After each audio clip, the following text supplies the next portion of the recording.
There is no glamour, no glory, no fame, and no headlines for the hundreds of Ellsworth airmen that maintain the Ellsworth B-1s. Yet their expertise and skill is just as vital to the success of the 28th Bomb Wing's mission as the flight crews themselves.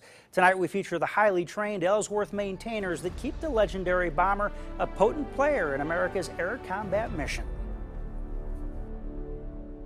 Trying to capture the role of B-1 maintainers in one story is like trying to summarize Webster's dictionary in one word.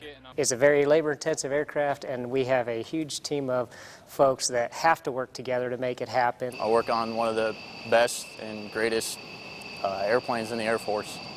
This airplane does what no other airplanes do. While at Ellsworth, hundreds of maintainers keep the legendary bird flight ready for training sorties. The maintainers have their hands on the aircraft as soon as it taxis back to the spot. So minutes after landing the aircraft, maintainers recover the aircraft, park it, and begin working the aircraft. And their hands are on it all the way up till we hand the forms over to the aircrew, and the aircrew take the aircraft. That's just putting up the ladder for the crew. It's the last thing we do before they take off, and it's the first thing we do when they land. The Air Force describes the B-1 as a long-range, multi-role, heavy bomber that can travel at speeds over 900 miles per hour. That requires maintainers with precision focus on ensuring maximum effectiveness and power. Lots of fuel, lots of bombs.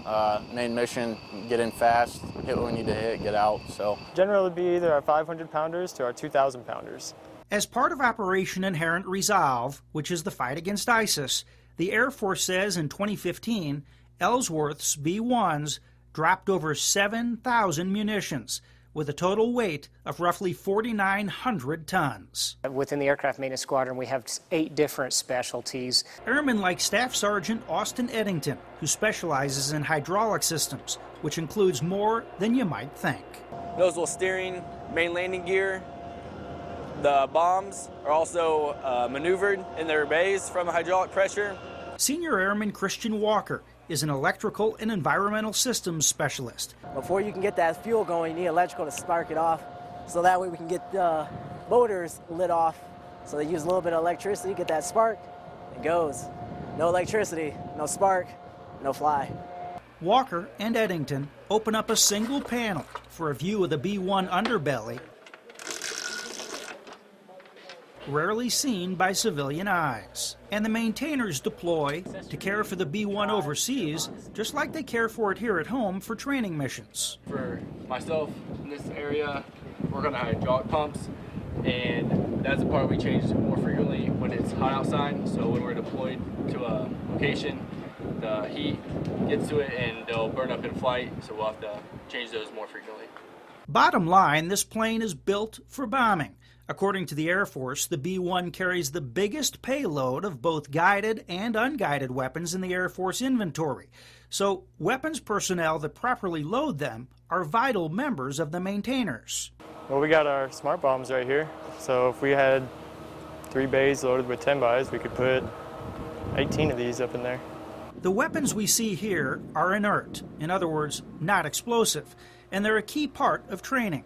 Practice includes both smart and dumb bombs. In essence, smart bombs are guided, dumb bombs are not. I love this B-1. I've worked other airframes in my career, but by far this is my favorite aircraft. Its capabilities, the amount of weapons that we can load, different types, different quantities, depending on what is required of us, is just amazing. For an aircraft that's 3 decades old, still sleek, still strong, whether it's fighting ISIS or some other foe, the maintainers are unsung heroes.